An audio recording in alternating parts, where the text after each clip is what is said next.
Saya nak ucapkan tahniah dan syabas kepada Datuk Seri Johari, calon Barisan Nasional di Tioman, kerana beliau telah memenangi pilihan raya kecil di Dun Tioman dengan majoriti sebanyak 573 undi. Alhamdulillah, saudara.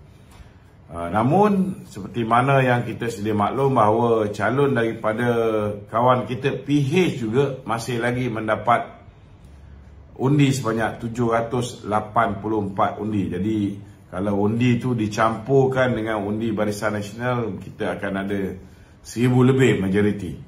Begitu juga di Padang Serai. Padang Serai, kita ucap tahniah kepada Perikatan Nasional Raya dan amat mendukacitakan calon BN yang telah pun menarik diri memberikan laluan kepada sahabat kita daripada Pakatan Harapan, Dr. Saufi, mendapat undi yang tinggi, lebih kurang 1300 lebih undi. Jadi sepatutnya undi ini diberikan kepada Pakatan Harapan, maknanya ramai lagi yang tak faham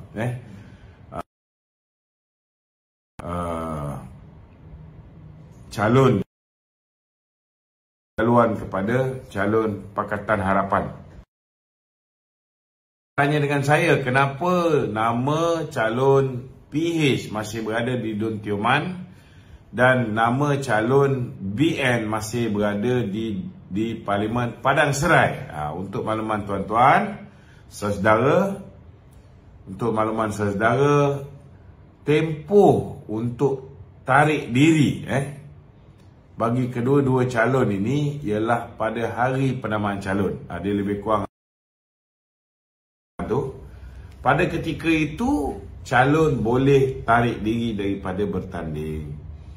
Tetapi selepas SPR mengumumkan siapa calon-calon yang pencalonannya diterima untuk menjadi calon pilihan raya, baik di peringkat DUN maupun di peringkat Parlimen, selepas itu tidak boleh lagi, tuan-tuan, tidak boleh lagi menarik diri. Ini kena jelas.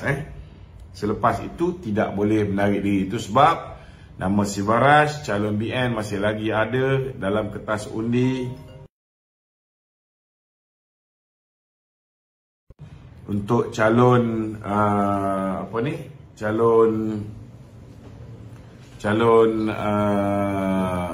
di Tioman, saudara Fazli yang telah memberi laluan pada calon BN, nama dia juga masih ada di dalam kertas calon. Okey? Saya sikit sentuh pasal pengundian hari ini. Okey. Adakah 58% keluar mengundi itu sebabkan air bekerja ke macam mana? Ya, saya rasa peratus keluar mengundi sangat rendah kerana kali ini pilihan raya diadakan pada hari bekerja. Sebab ni pilihan raya kecil saja, kita tak buat hujung minggu macam biasa. Ini semua keputusan yang dibuat oleh SPR lah. So kita akul je lah, nak buat macam mana. Betul tak? Kita pun masa pilihan raya yang lepas kita minta dibuat sebelum masuk musim banjir, tetapi last sekali dapat selepas zon banjir bermula. Apa cerita? Cuba tanya soalan. Cuba tanya soalan. Okey. Alright, ada soalan lain? Okay. Dalam selama BN tu, Muhyiddin Yassin masih lagi berkata bahawa dia tak ada salah untuk menolak kerajaan perpaduan ini sebab ianya tidak termaktub dalam perlembagaan. Apa pandangan itu? Okey, kita tengok tuan-tuan, hari ini kita lihat baik Raja Petra iaitu blogger Perikatan Nasional, begitu juga dengan Muhyiddin Yassin sudah mula main kasar menyerang institusi diraja kita. Mereka nampak gayanya semakin biadab, tuan-tuan. Muhyiddin malah menggambarkan bumbung kuning, bumbung kuning dia merujuk kepada Istana Negara, dan bumbung hijau dia merujuk kepada Kebawah Duli Yang Maha Mulia Sultan Johor. Nampak gaya ni memang makin kurang ajar dua manusia ni, saudara.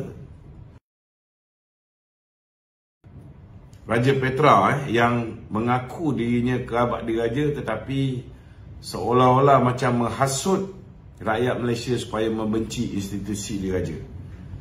Beliau mengeluarkan kenyataan yang seolah-olah mengatakan bahawa tak salah untuk kita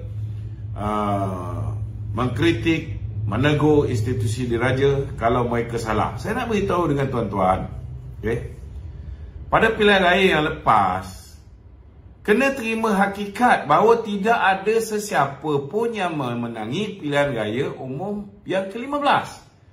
Takkanlah Muhyiddin ni terlalu dangkal, terlalu tak berapa cerdik. Kalau Raja Petra ni kita boleh faham lah.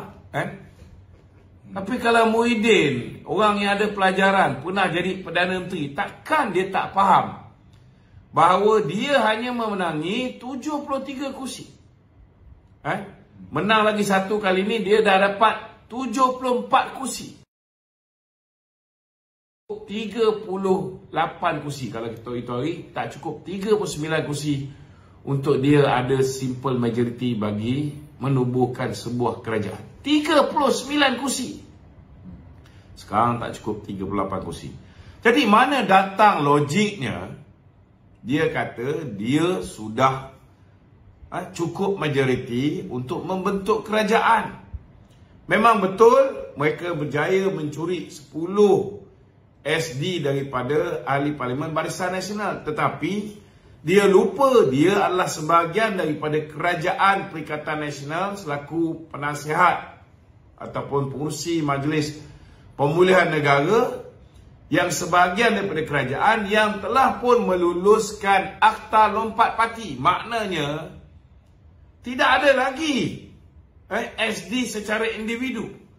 Kalau parti UMNO nak beri sokongan baik kepada Perikatan Nasional ataupun kepada Pakatan Harapan, ianya mesti secara en blok keseluruhan parti memberikan sokongan. Tidak ada lagi SD individu seperti mana zaman scheme of Ting Muhyiddin Yassin membeli wakil rakyat daripada Barisan Nasional dengan wang ringgit, dengan ugutan, dengan sogokan jawatan, dengan mengharapkan mereka melompat parti. Dah tak ada dah. We already have anti-hopping law. Takkanlah Muhyiddin ni pengor sangat, tak faham bahasa. Jadi persoalan dia, tuan-tuan, memang dalam perlembagaan tidak ada perkataan kerajaan perpaduan. Kerajaan Datuk Seri Anwar Ibrahim pimpin ini ialah sebuah legitimate government. Zaman Muhyiddin, dia menamakan kerajaan dia Kerajaan Perikatan Nasional. Zaman Datuk Seri Ismail Sabri, 114 orang yang sama yang angkat Muhyiddin telah mengangkat Datuk Seri Ismail Sabri sebagai Perdana Menteri. Datuk Seri Ismail Sabri ada hak dia menamakan kerajaan dia Kerajaan Keluarga Malaysia. Hari ini tuan-tuan, mana datang idea kerajaan perpaduan? Kerajaan perpaduan ni saudara, idea ni datang daripada Muhyiddin sendiri. Dia yang mendedahkan bahawa ianya cadangan ke bawah dulu tuanku. Kenapa tuanku mencadangkan? Kerana bila Muhyiddin dipanggil ke istana, bila Datuk Seri Anwar Ibrahim dipanggil ke istana, ke bawah dulu tuanku menegaskan bahawa tidak ada satu parti yang berjaya membentuk kerajaan. Walaupun Muhyiddin bawa 115 SD, tetapi di dalam SD 115 itu ada 10 SD yang datangnya daripada ahli parlimen BN yang sudah pun mengeluarkan surat mereka menarik balik SD tersebut. Dan ianya telah dimaklumkan ke pihak istana. Ke bawah dulu tuanku dah tahu 10 orang ni dah tarik balik SD. Bukan setakat dah tarik balik SD, maka SD individu itu sendiri pun sudah tak boleh diguna pakai di bawah anti-hopping law ataupun di bawah Akta Lompat Parti. Ini kena jelas tuan-tuan. Jadi ke bawah dulu tuanku seperti mana yang diperkatakan, dipersembahkan oleh Tan Sri Muhyiddin Yassin selepas dia keluar daripada istana. Dia dah lah tak berhenti kat wartawan, tak turunkan tingkap pun, dia terus nonong dia balik ke rumah dia. Sampai rumah dia mengamuk-ngamuk, kan? Orang nak salam pun ada yang dia tak salam. Dia buat PC, dia kata ke bawah duli tuanku menitahkan supaya PN bergabung dengan PH membentuk kerajaan perpaduan. Saya nak tanya dengan Muhyiddin, kalau PN membentuk kerajaan dengan PH, 73 campur dengan 82, ada 155. Genap tak 222? Tak genap. Maknanya, saudara, maknanya akan ada juga orang yang menjadi pembangkang. BN akan jadi pembangkang. Tetapi nama yang telah diusulkan oleh baginda tuanku ialah kerajaan perpaduan. Perpaduan tak semestinya melibatkan semua. Perpaduan antara Perikatan Nasional dengan Pakatan Harapan. Engkau orang setuju bergabung, maka kerajaan itu juga namanya kerajaan perpaduan. Kalau selepas itu Perdana Menteri nak tukar dia, nak kata kerajaan tu kerajaan tak sehaluan, kerajaan tu kerajaan tak cukup masak, setengah masak, apa kerajaan dia. Ini kena faham. Dari mana datangnya idea kerajaan tu dinamakan kerajaan perpaduan? Mengikut Muhyiddin Yassin, ianya dicadangkan oleh ke bawah duli tuanku. Dan Muhyiddin dengan sombong angkuhnya menceritakan kepada khalayak umum bahawa bila tuanku menitahkan supaya PN bekerjasama mewujudkan kerajaan perpaduan dengan PH, dia sign dan dia potong perkataan setuju, menjadikan dia sign untuk tidak bersetuju bekerjasama dengan PH. Maka tak adalah kerajaan perpaduan antara PN dan PH. Bila tidak ada kerajaan perpaduan antara PN dan PH, maka ke bawah duli tuanku memanggil, menitahkan supaya Barisan Nasional datang menghadap dan bertanya benda yang sama kepada Barisan Nasional, sama ada Barisan Nasional bersetuju untuk mewujudkan kerajaan perpaduan bersama dengan Pakatan Harapan.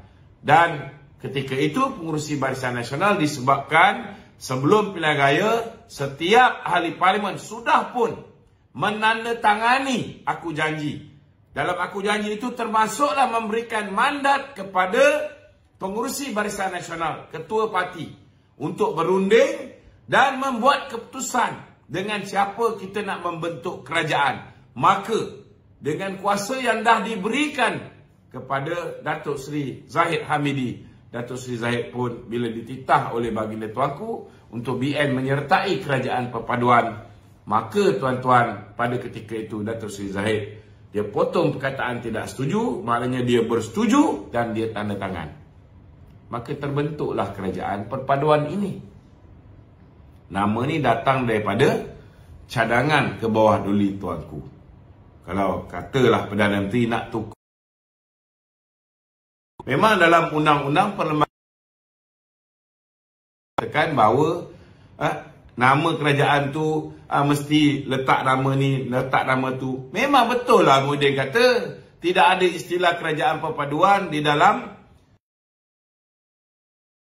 Tetapi Muhyiddin, saya nak beritahu kerajaan Datuk Seri Anwar Ibrahim ialah kerajaan yang legitimate. Kenapa dia legitimate? Kerana Pakatan Harapan sesedara ada 82 kursi. Semua 82 orang ini memberikan sokongan kepada Datuk Seri Anwar Ibrahim untuk menjadi Perdana Menteri. Dan BN ada 30 kursi. Datuk Seri Zahid Hamidi secara en blok memberi sokongan kepada Datuk Seri Anwar Ibrahim menjadi Perdana Menteri. Maka 82 campur 30 cukup genap 112. Dan kemudian Alhamdulillah sahabat kita GPS 23 kursi juga memberikan sokongan kepada Datuk Seri Anwar Ibrahim untuk membentuk kerajaan menjadi Perdana Menteri. Kemudian KDM memberikan 2 kursi. Warisan memberikan 3 kursi dan menyokong Datuk Seri Anwar Ibrahim. Bebas 2 kursi. Jumlah keseluruhan 148 ahli parlimen yang membentuk kerajaan yang mengangkat Datuk Seri Anwar Ibrahim sebagai Perdana Menteri. Itu kerajaan perpaduan, sehingga kini kerajaan ini masih dipanggil sebagai kerajaan perpaduan. Kerajaan nak panggil nama apa pun tak kisah, tuan-tuan. Muhyiddin Raja Petra nak mempertikaikan ini bukan kerajaan perpaduan kerana bukan semua terlibat. Dengan Datuk Seri Anwar Ibrahim saja yang bentuk kerajaan ni, kerajaan tu masih lagi nama kerajaan perpaduan. Apa yang tak faham lagi?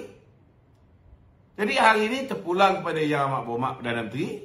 Kalau dia nak tukar nama, dia tak selesa dengan perkataan perpaduan, ataupun dia nak tukar menjadi Perikatan Perpaduan, dia nak tukar jadi Pakatan Nasional, apa pun nama dia nak bagi, tak ada masalah. Cuma saya minta Datuk Seri Anwar perjudian nasional ini telah ditempah oleh Muhyiddin Yassin. Isu penting. Jangan curi nama ni. Muhyiddin Yassin sebagai Perdana Menteri Perjudian Nasional. Perdana Menteri dia nak buat kerajaan di dalam kapal mewah bersama dengan Vincent Tan, dengan Dr. Samsuri. Dia boleh buat kerajaan di atas kapal tu. Perjudian nasional, tak ada masalah. Tak ada orang akan ganggu dia selepas ni. Cuma move on lah. Dan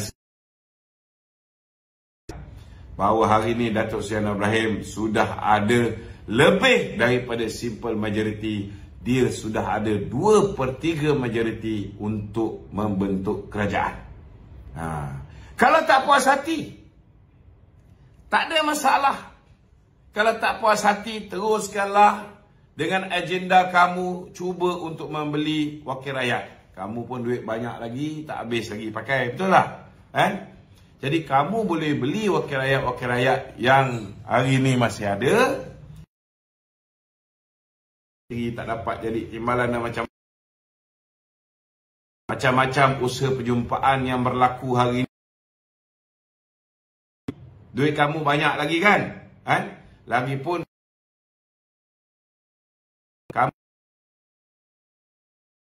kamu tetapi kamu tak ada pula bersumpah dengan kalimah waw.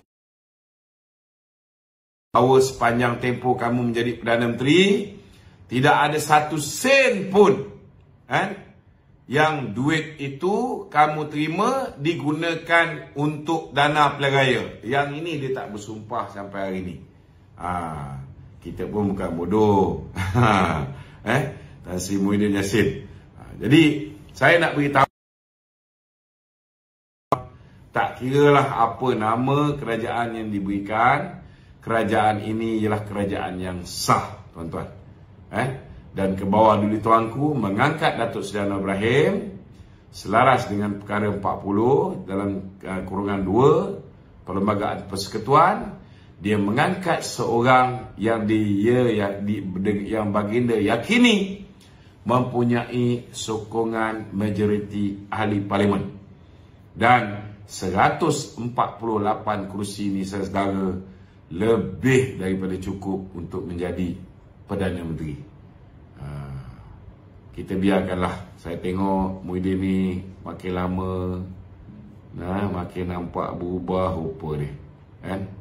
Saya risau takut last kali landing di Tanjung Rambutan jadi orang Perak pula. Macam asli janggut jadi orang Perak.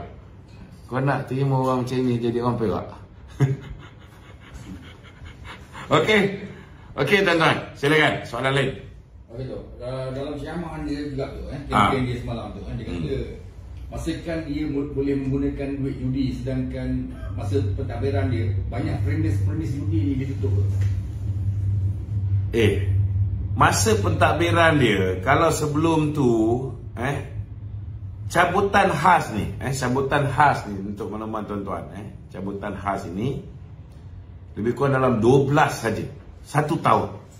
Tetapi zaman dia menjadi Perdana Menteri, cabutan khas ini walaupun dalam tu ada PAS, ditingkatkan kepada 22 kali 1 tahun. Itu yang Datuk Seri Anwar Ibrahim, bila dia cakap, bila dia bercakap, sudah pastilah dia dah duduk di Kementerian Kewangan. Dia tahulah tuan-tuan, dokumen semua dengan dia. Bila dia kata kemungkinan besar ada dana daripada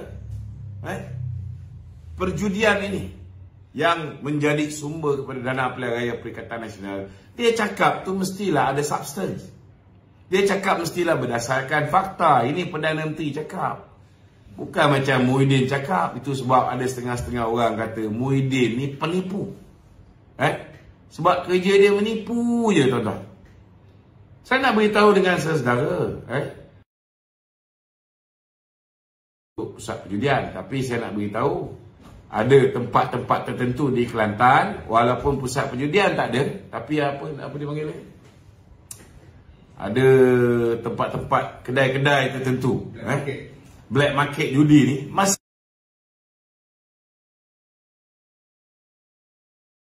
kuasa. Kedah mungkinlah yang rasmi, slot-slot misi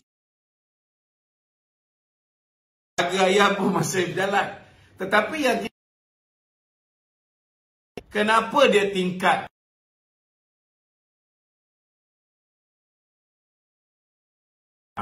Yang itu bila Perdana Menteri cakap ada special draw tambahan, kemungkinan besar ianya menyumbang kepada dana politik mereka. Belum lagi kita cerita tentang yang 600 bilion yang akan disiasat tak lama lagi ni. Sekarang polis dah mula siasat dah. SPRM pun dah mula siasat dah. Hari ni sudah ada orang buat laporan polis, sudah ada orang buat laporan SPRM. Jadi sabar je lah. Sabar je. Jangan risau sangat. Jangan risau sangat. Benda ni akan disiasat. Kalau tak salah, tak perlu takut, wahai Din Paguh. Tak perlu takut. Okey? Dia pakai wifi tu, dia orang cakap sangkut-sangkut. Sangkut-sangkut? Pakai wifi ni? Pakai lah. Sangkut je. Tapi banyak nak tengok sangkut tu mana? Dia orang kacau ni. Tak tahulah macam mana dia orang boleh kacau. Sangkut-sangkut. Okey, ada lagi? Okay, Dok. BN menang kat Tioman tu kan, tapi dengan majoriti yang agak rendah berbanding pada 2018. Ya. So pada pandangan Datuk, apakah faktor dia tu? Faktor dia saya tengok bila orang-orang big shot Pakatan Harapan hadir pada malam terakhir, saya rasa aktiviti boom. Vitamin lah. Boom, vitamin ni masih berjalan lagi. Masih berjalan lagi. Maknanya saudara, kerja kita untuk menghentikan politik wang ini masih terlalu jauh perjalanan dia. Halangan masih banyak. Banyak orang muda masih lagi terperdaya dengan fitnah-fitnah Perikatan Nasional dan politik duit, beli undi ni, beli undi pakai duit judi masih lagi berterusan tuan-tuan. Itu sebab mereka masih lagi mendapat undi yang agak banyak juga kan. Ini amat menyedihkan kita lah, sebab anak-anak muda kita dirosakkan oleh parti perjudian nasional ni. Kita haraplah semoga Allah Ta'ala ni saudara berikan keinsafan kepada pemimpin-pemimpin PAS yang bersekongkol dengan Muhyiddin ini, supaya berhenti merasuah anak-anak muda kita. Dan kita harap SPR selepas ini akan lebih berhati-hati. Setiap laporan-laporan kita pun dah hantar pasukan-pasukan yang pergi merakam-rakam ni. Kali ni di Tioman ni pun kita lebih bersiap sedia. Ada video-video yang sudah pun mereka usahakan untuk dikumpulkan. InsyaAllah InsyaAllah tuan-tuan, kita akan cuba. Cuma masalahnya bila kita dah menang di Tioman ni, takkan kita nak buat petition mahkamah pula bila dia orang ni bagi duit kan. Baik-baik dah menang kan, buat pilihan raya balik belum tahu menang, pun susah. Jadi di tempat-tempat yang masa pilihan raya yang lepas kan, kalau ada bukti-bukti mereka memberikan duit, tak kira lah ada sumpah wallahi saya undi PAS ke tak ada kan, mereka bagi duit dan sebagainya, tolong pastikan lapor kepada SPR, lapor kepada polis. Kalau tak tahu macam mana nak lapor, boleh hubungi kami di talian 011 3595 4044. Kita akan tolong anda macam mana nak lapor.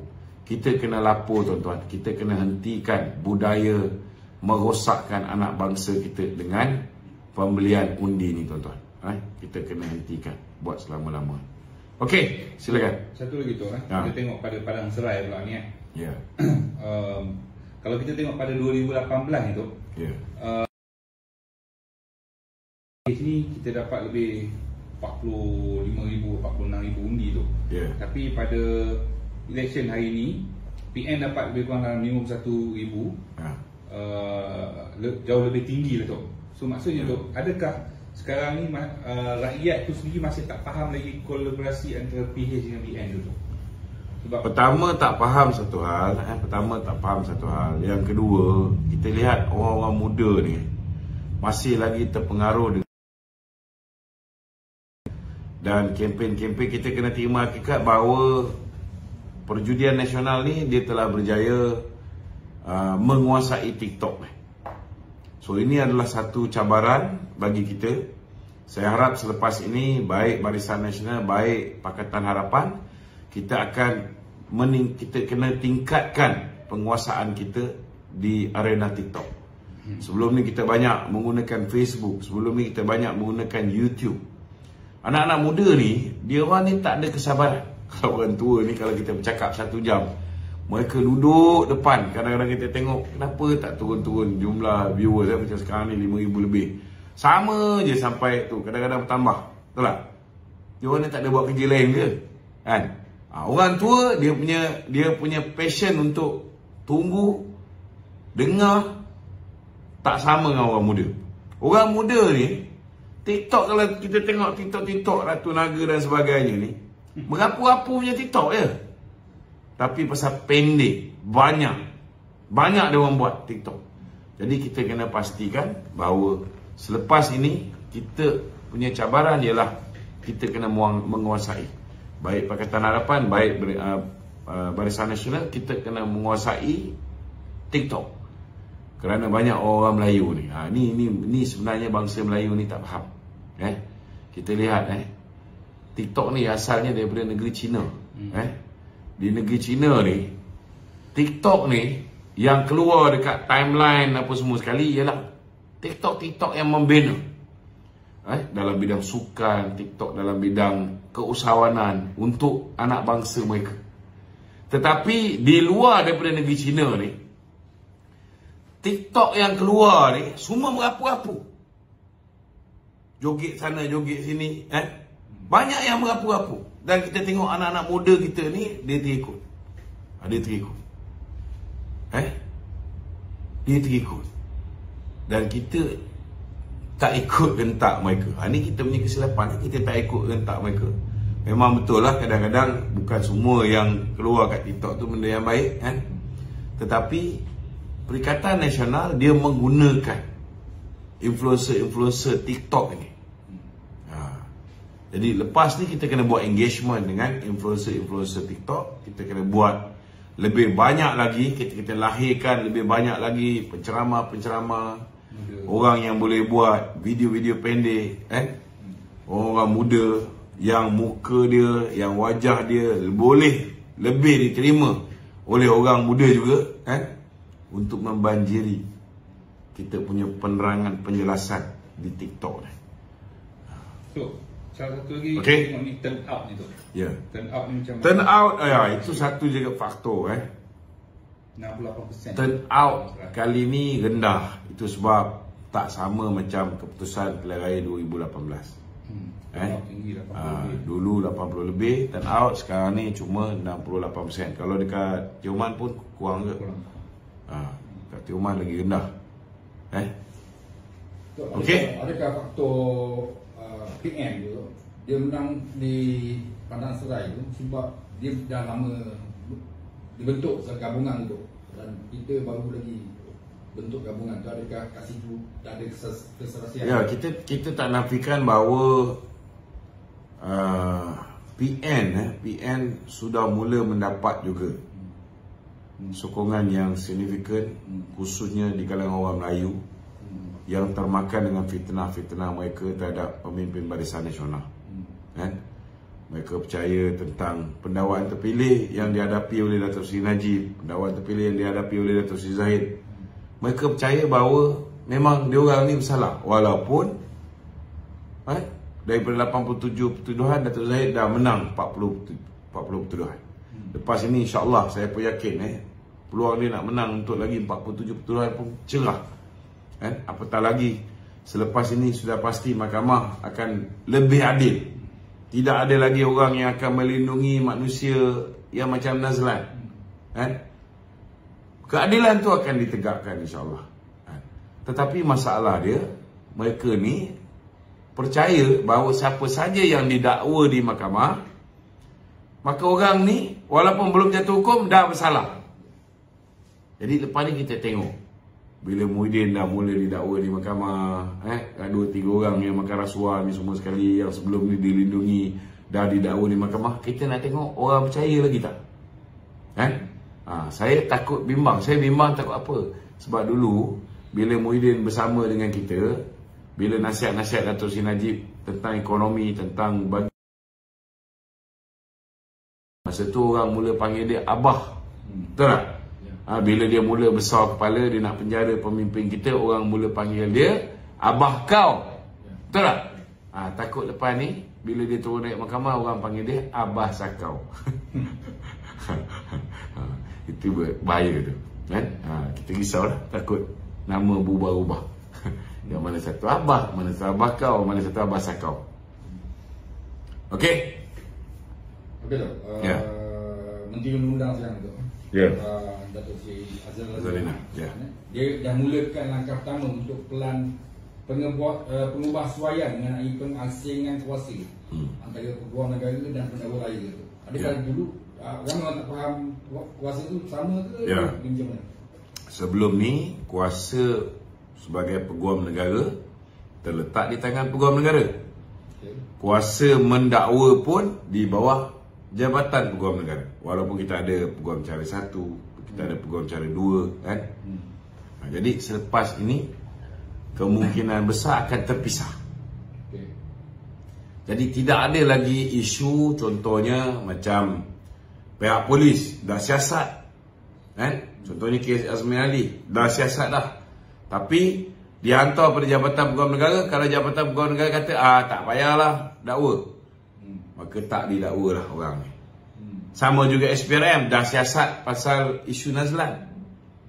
Bila dia siasat isu Nazlan, dia dapati Nazlan telah melanggar Seksyen 220 Kanun Kesiksaan kerana membuat keputusan tidak berlandaskan undang-undang. Maka dia patut boleh dihadapkan ke muka pengadilan, tapi dia dilindungi oleh peguam negara. Peguam negara tidak mahu melakukan pendakwaan. Itu sebabnya kita kena pisahkan kuasa peguam negara dengan kuasa peguam cara pendakwa raya. Tak boleh sekali. Tak boleh sekali. Adakah lepas ni ada wujud jabatan pendakwa raya tu? Itu kita serah kepada Datuk Seri Azalina Osman untuk memikirkan. Dia pun sudah pasti akan berunding dengan jabatan peguam negara, dengan pihak-pihak pakar-pakar undang-undang, macam mana cara terbaik untuk memisahkan di antara tugas peguam negara dengan pendakwa raya. Bolehkah wujudkan jabatan khas untuk? Boleh, tak ada masalah. Tak ada masalah. Okey. Soalan netizen tu dia kata pegawai dalam KSU pengendaraan yang dicutikan tu adakah dia terlibat dengan skandal nama tu? kita serahkan kepada Yang Amat Berhormat Perdana Menteri selaku Menteri Kewangan untuk menguruskan hal ni. Sudah pasti bila Yang Amat Berhormat Perdana Menteri memutuskan supaya KSP, Ketua Setiausaha Perbandaraan, Tan Sri Asri Hamidun, untuk bercuti, mesti ada sebab. Mesti ada sebab. Apa sebabnya? Kena tanya Perdana Menteri lah. Kita tak boleh nak menjawab benda-benda yang di bawah kuasa Perdana Menteri. Okey? Satu lagi nak tanya, Dok. Ya. Adakah wajar MIC, soalan daripada ni tu, Ya. adakah wajar MIC tak terima jawatan sebagai timbalan menteri dalam Kabinet Kerajaan Perpaduan itu? Itu hak MIC. Itu hak MIC. Kalau dia tak terima jawatan timbalan menteri, patut dia nyatakan dia nak menteri saja. Timbalan tak nak. Mungkinlah dia kena berusaha keras supaya akan datang dia menang lebih daripada satu kursi. Mungkin Perdana Menteri selepas pilihan raya umum yang ke-16 akan mempertimbangkan untuk MIC diberikan kursi menteri penuh. Tak, adakah dia sedang protes tu? Betul itu terpulang. Itu macam-macam lah orang boleh tafsir.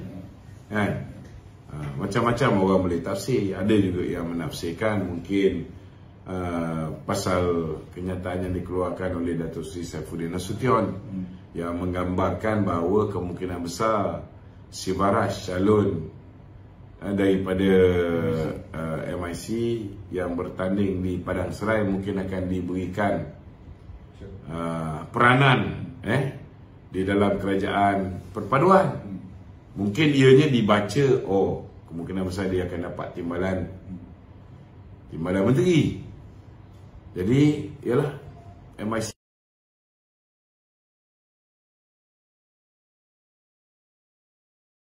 mereka mengeluarkan kenyataan tu. Tapi orang boleh buat spekulasi. Mungkin MIC tak nak Sibaraj dapat jawatan. Itu sebab mereka menolak jawatan timbalan. Betul tak? Macam-macam. Macam-macam spekulasi. Tetapi kita letak tepi spekulasi ini. Yang pasti kenyataan rasmi yang dikeluarkan oleh MIC, dia tidak mahu jawatan timbalan. Dan dia ucap tahniah kepada Datuk Seri Anwar Ibrahim sebagai Perdana Menteri. Walaupun dah agak lewat, tapi okeylah. Daripada langsung tak ada. Ada setengah, saya tunggu juga ramai lagi yang tak ucap tahniah kepada Perdana Menteri dan tak ucap tahniah kepada Presiden UMNO yang menjadi timbalan Perdana Menteri. Kenapa begitu?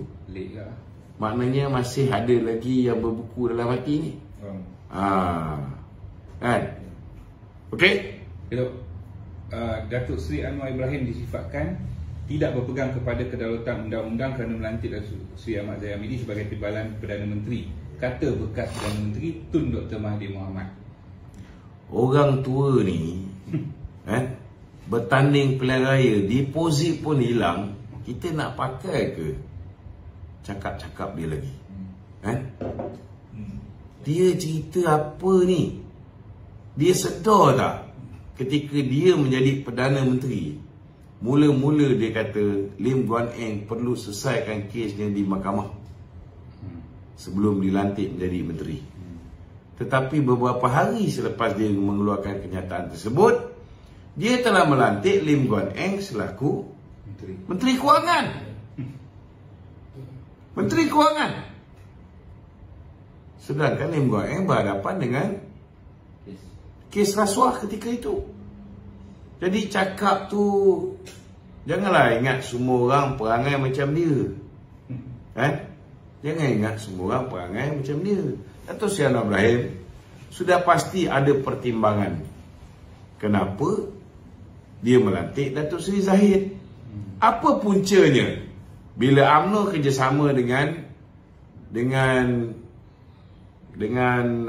Bersatu dan PAS, UMNO akhirnya menurunkan Muhyiddin sebagai Perdana Menteri. Salah satu sebabnya kerana tidak berlaku adil kepada pemimpin UMNO.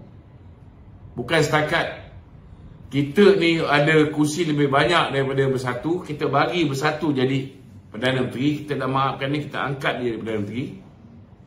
Janji nak bagi timbalan Perdana Menteri, mereka tipu. Janji nak bagi lebih kursi menteri pada kita, mereka tipu. Menteri Kanan pun dia ambil 2, padahal dia menang sikit. Kemudian dia tikam kita di Sabah, dia dera kita, duit UMNO disekat. Datuk Seri Anwar belajar melalui kesilapan Muhyiddin Yassin, belajar melalui kesilapan Mahathir Mohamad. Mesti ada sebab yang kukuh kenapa dia rasa Datuk Zahid perlu berada di dalam kerajaan dan menjadi timbalan dia. Datuk Zahid ada pengalaman menjadi timbalan Perdana Menteri kepada Datuk Najib. Dan kalau nak UMNO ni stabil, nak kerajaan ni stabil, kena pastikan UMNO stabil. Kalau Presiden UMNO tak diberikan tempat sebagai timbalan Perdana Menteri, orang lain jadi timbalan Perdana Menteri, orang tu akan pasang badan untuk lawan Presiden UMNO. Apa jaminan selepas orang tu jadi Presiden UMNO, dia tak tarik sokongan UMNO ni pergi ke belah Perikatan Nasional, demand jawatan Perdana Menteri pula? Ada tak jaminan? Maka apa akan jadi pada kerajaan Datuk Seri Anwar Ibrahim? Itu sebab dia kena fikir panjang, tidak boleh terlalu rigid. Dia tak boleh A je, tak boleh. Dia kena ambil kira macam-macam. Dia kena ambil kira kestabilan UMNO, dia kena ambil kira pengalaman, kesilapan yang dilakukan oleh Mahathir, kesilapan yang dilakukan oleh Muhyiddin. Lepas dia mengambil semua pertimbangan ini, dan lagi pun Datuk Seri Zahid belum diputuskan bersalah di mahkamah. Apa prinsip undang-undang Malaysia ni? Prinsip dia, someone is innocent until proven guilty. Seseorang itu tidak bersalah sehingga dibuktikan bersalah. Itu sebab dalam undang-undang Malaysia, selagi tidak didapati bersalah dan tidak selesai rayuan hingga ke peringkat tertinggi, seseorang itu masih lagi boleh bertanding pilihan raya. Kalau Datuk Zahid boleh bertanding pilihan raya, tak ada sebab kenapa dia tidak boleh memegang jawatan dalam kerajaan. Kalau itu hari Datuk Zahid menang pilihan raya, BN bentuk kerajaan bersendirian, silap-silap Datuk Zahid Perdana Menteri lah. Kalau dia boleh jadi Perdana Menteri, kenapa dia tak boleh jadi timbalan Perdana Menteri? Yang ini kena faham. Yang ini ramai orang yang masih lagi tak faham. Dan saya nak beritahu, zaman Law of the Jungle Mahathir, orang yang tunduk dengan dia tidak didakwa di mahkamah. Bukti jelas dalam kes yang melibatkan Datuk Zahid. Dia terima dana daripada UKSB. Walaupun tuduhan tu tak betul, sampai 13 juta, sebenarnya 2 kali je dia dapat 100,000. Sumbangan politik bukan satu kesalahan di Malaysia. Tetapi bila Datuk Zahid terima sumbangan politik, ianya dianggap rasuah. Bila Mahathir terima 2.6 juta, ianya tak dianggap rasuah.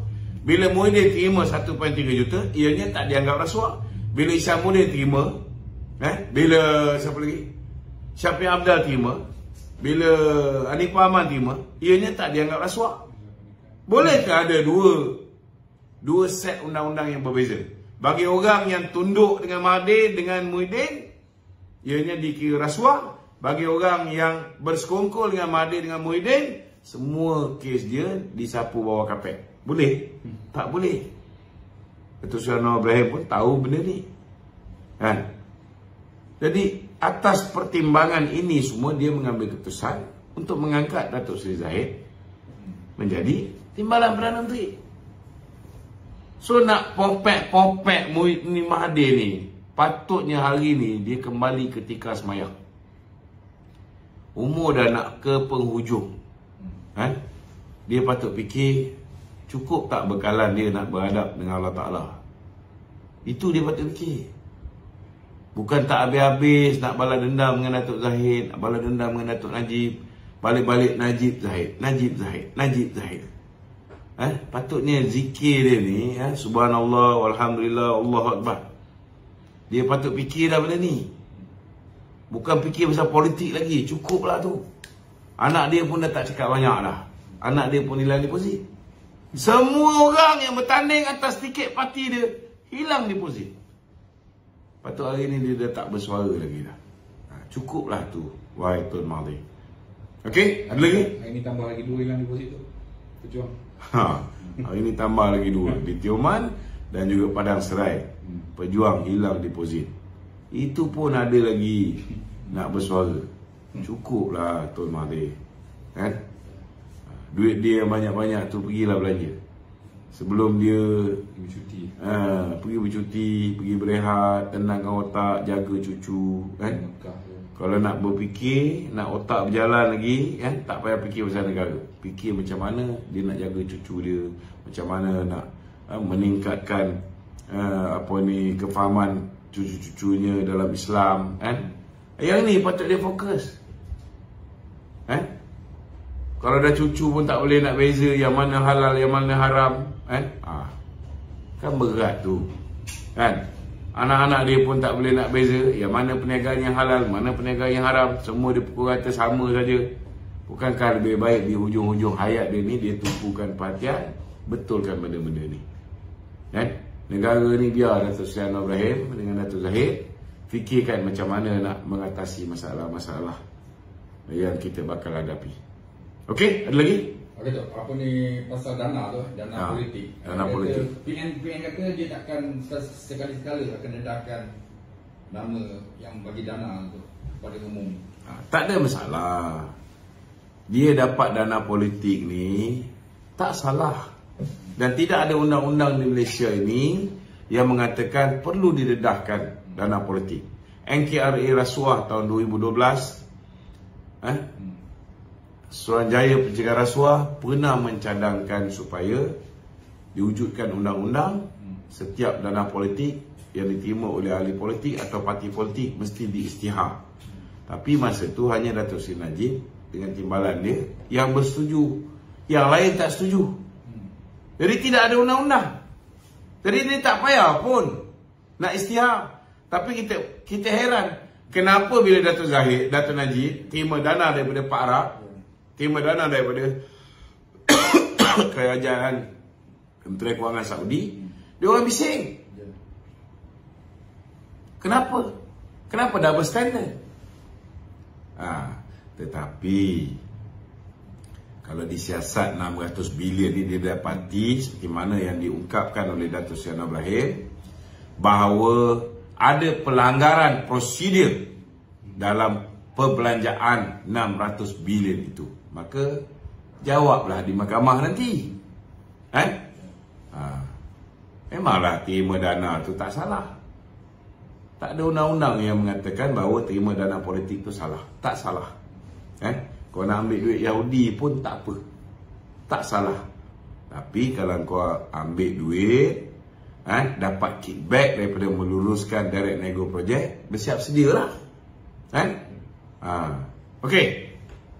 Apa ni PN kata terlalu cepat untuk apa ni kerajaan baru ni mengambil tindakan mengenai kes 600 bilion itu.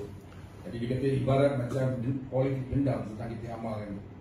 Dia bukan soal politik dendam. Soal dia masa pilihan raya yang baru ni kita tengok mereka pakai duit luar biasa. Sedangkan dia parti baru, sedangkan dia memerintah 17 bulan.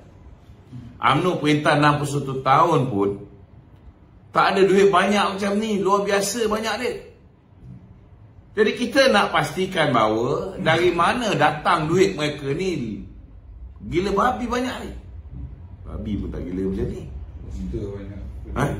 Dari mana datang duit ni? Manalah tahu Muhyiddin ada cita duit tu ataupun dia boleh turunkan duit ke langit. Kita siasat lah. Kalau tak salah, apa nak takut kena siasat? Hamzah kata 50,000 dia bagi. 50,000 tu 50,000. Poster dia pun tak cukup. Tak payahlah nak kencing. Tak payah nak kencing. Saya pergi dekat apa ni Larut tu. Kita tahulah. Tak payahlah nak temberang. Okey? Ada lagi? Ni soalan ni penonton okey. Dia kata kita nak menghadapi besok lagi 6 bulan mungkin ada PRN tu. Boleh tak minta kerajaan fikir semula tu pasal pengundi 18 tahun tu, supaya akhlak mereka tak rosak, supaya negara, sistem demokrasi tu sendiri tak rosak. Saya rasa kalau untuk 5 tahun akan datang, kita ada masa untuk terapkan pendidikan, pendidikan supaya anak-anak muda kita ni dari di bangku sekolah lagi diajar supaya membenci rasuah, supaya membenci duit judi ni. Memang kita kena ajar benda ni. Kalau tidak nanti, yelah, cuba bayangkan, mak bapak bagi duit kat sekolah paling banyak pun RM10 je satu hari. Tapi tiba-tiba masa pemilihan raya ni, mereka ni tiba-tiba dapat 300 setengah, ada setengah-setengah tu dapat sampai 500. Macam mana dia tak undi Perikatan apa ni, Perjudian Nasional? Macam mana dia tak undi PAS? Tiba-tiba dapat duit yang luar biasa banyaknya ni. First time dapat BRIM. Cuma bukan main gembira lagi. Tetapi kita bagi BRIM tu 2 tahun kita bagi. Sebelum pilihan raya 2013 kita dah bagi, 2012 kita bagi, 2013 kita bagi. Dan ini kita bagi bukan kepada penyokong yang undi BN. Tak ada pun kita suruh, oh wallahi saya undi BN. Tak ada. Kita bagi pada semua. Tak kira Melayu, India, Cina, penyokong UMNO, penyokong apa pun, tak ada parti apa semua. Semua dapat. Dan yang paling banyak dapat ialah orang Selangor. Dan orang Selangor pada ketika itu mengundi pembangkang. Dia tak undi kerajaan BN pada ketika itu. Tapi kita tetap bagi, kita tak pilih kasih. Itu tanggungjawab kerajaan kepada rakyat dia. Tapi politik wang ni, beli undi ni kita kena hentikan. Tak ada pilihan. Kita akan fikirkan macam mana cara nak mengekang politik wang ni. Teruk rosak anak bangsa kita. Rasuah yang berleluasa dibuat oleh Perjudian Nasional ini berskala besar. Merasuah pengundi berskala besar. Berjuta orang mendapat kesan getah perbuatan terkutuk ni. Kita kena hentikan daripada Perjudian Nasional dengan PAS ni membeli undi anak bangsa kita ni. Cukuplah. Okey? Ada yang mencadangkan agar PRKN ni dibuat semula. Ya, mungkin kita kena buat pendidikan civic ni dipertingkatkan. Kita boleh ajar pendidikan politik awal di sekolah-sekolah supaya dia orang faham kenapa kena turun pilihan raya. Itu tanggungjawab kita. Jangan turun pilihan raya kerana nakkan duit daripada Perjudian Nasional ni. Ini kita kena ajar anak bangsa kita. Kalau perlu diterapkan dalam PLKN ke, mungkin kita boleh buat. Atau perlu dihidupkan balik Jabatan Hal-Ehwal Khas dulu, memimpin pendapat rakyat, untuk brainstorm anak-anak muda kita. Atau perlu masuk pergi ke sekolah-sekolah setiap minggu, untuk bagi motivasi pada anak-anak kita supaya membenci rasuah, budaya gejala rasuah ni. Kita kena buat. Ramai orang tanya tu pasal gabungan. Lagi satu kita kena ajar juga anak-anak muda ni, jangan mudah sangat termakan fitnah. Bila dapat sesuatu maklumat, tabayun dulu. Jangan kerana orang yang menghantar fitnah kat kita tu ada hulu sikit, kita pun mula gelap mata. Kita pun meriakan. penyamun, kan? Jangan. Okey? So, nak tanya tu, adakah seseorang pemimpin macam menteri atau Perdana Menteri tertakluk kepada protokol yang perlu diikut lah maksudnya? Sebab kita tengok masa Muhyiddin memerintah dulu, nak wartawan nak interview pun tak ada, asyik keluar kenyataan media je kan, press release je. Tapi bila campaign macam ni, dia punya cara, dia punya cakap tu macam dah tak ada protokol as Perdana Menteri tu. Yalah, orang dah tak ada kuasa kan, macam tu apa yang dia. Biarlah dia, biarlah dia. Dia nak buat style silat ke apa, nak berjoget macam peja ke apa, dia buat lah. Dia dah bukan Perdana Menteri, kita pun tak peduli dia nak buat macam mana. Cuma dia kena bertanggungjawab di atas apa yang keluar daripada mulut dia. Cuma kalau selepas ini dia didakwa di bawah Akta Hasutan 1948 kerana menghasut rakyat supaya membenci institusi diraja, jangan salahkan institusi diraja. Kena ingat ni, engkau yang mulakan. Kau fitnah institusi diraja, kau kata Ali Tianggola, kau kata referee tambah apa ni masa lah, padahal tidak berlaku benda tu. Memang kamu tak menang pilihan raya. Tidak ada seorang pun menang pilihan raya. Tidak ada satu parti pun menang pilihan raya. Maka untuk kamu membentuk kerajaan, ianya perlu dengan mewujudkan kerajaan gabungan, kerajaan campuran. Dan kerajaan campuran tidak boleh menggunakan SD macam sebelum ada Akta Lompat Parti. Ianya mesti dilakukan secara en bloc oleh ketua parti. Ini jelas. Okey? Okey, Dok, satu lagi soalan daripada kawan kita yang call tadi tu kan. Ya. Dia tanya pemilihan UMNO dah dekat tu. Ya. So dia tanya, adakah Datuk akan ke kerusi ketua pemuda UMNO? Untuk tanding ketua pemuda UMNO. Setakat ni saya tak boleh bertanya apa pun. Ketua muda. Sahabat kita call tadi. Setakat ni saya belum boleh bertanding kursi apa pun. Tapi mungkinlah saya akan merayu supaya keahlian lama saya itu dikembalikan. Kalau keahlian lama saya dikembalikan, saya kembali menjadi ahli Majlis Kerja Tertinggi UMNO dan saya boleh bertanding.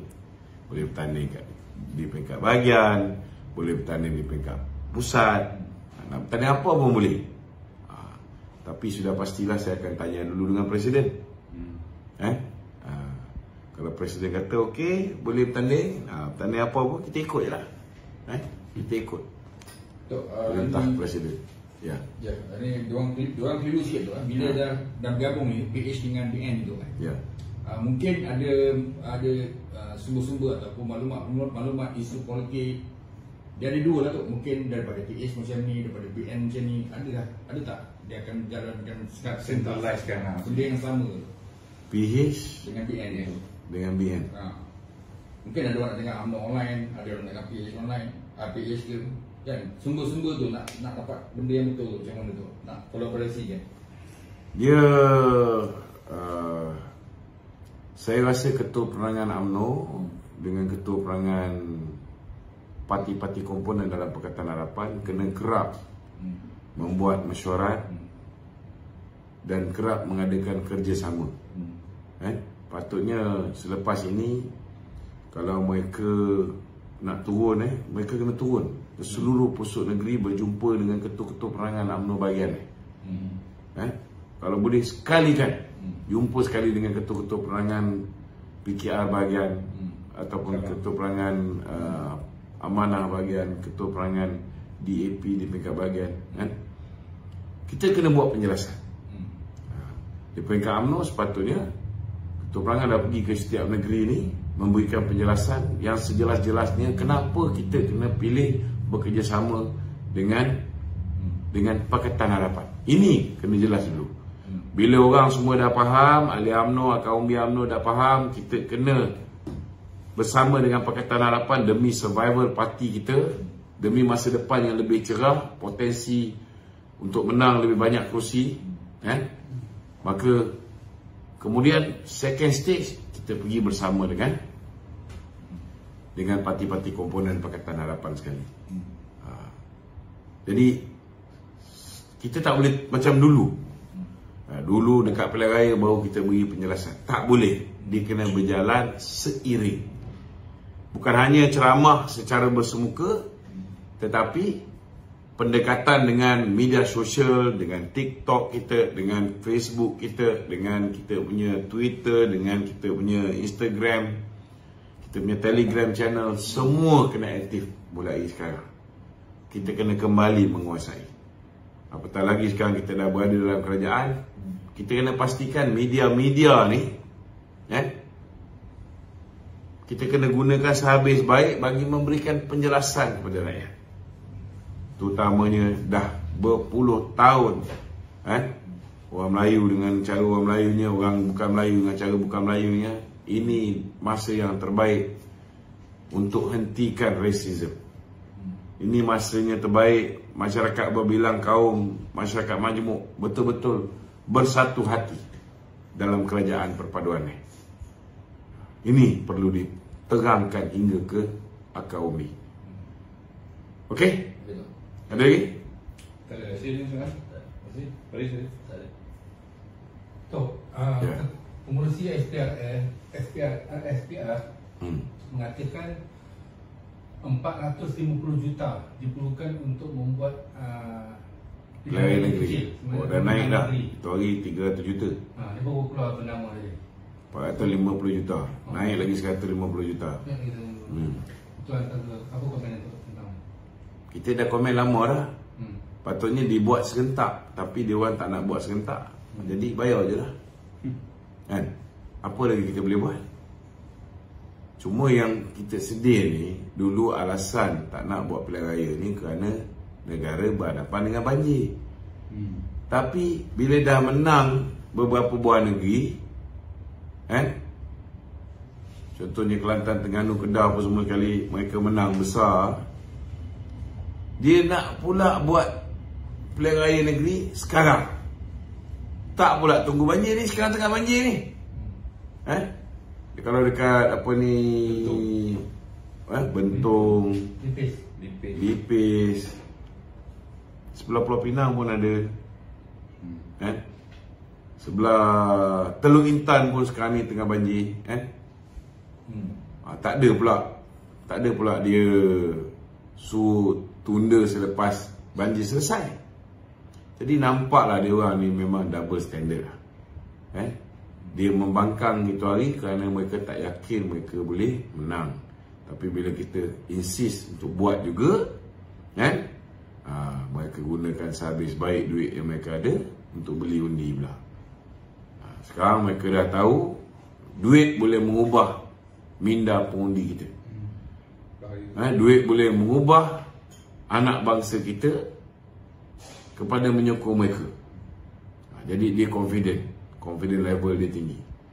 Kita pun kena buat kerja kita pastikan anak bangsa kita tidak dirosakkan dengan duit. Kita kena pastikan anak bangsa kita mengundi berdasarkan keyakinan mereka, parti yang boleh memerintah negara ni dengan baik, bukan parti yang boleh ulur lebih. Ini kita kena ajar pengundi-pengundi baru.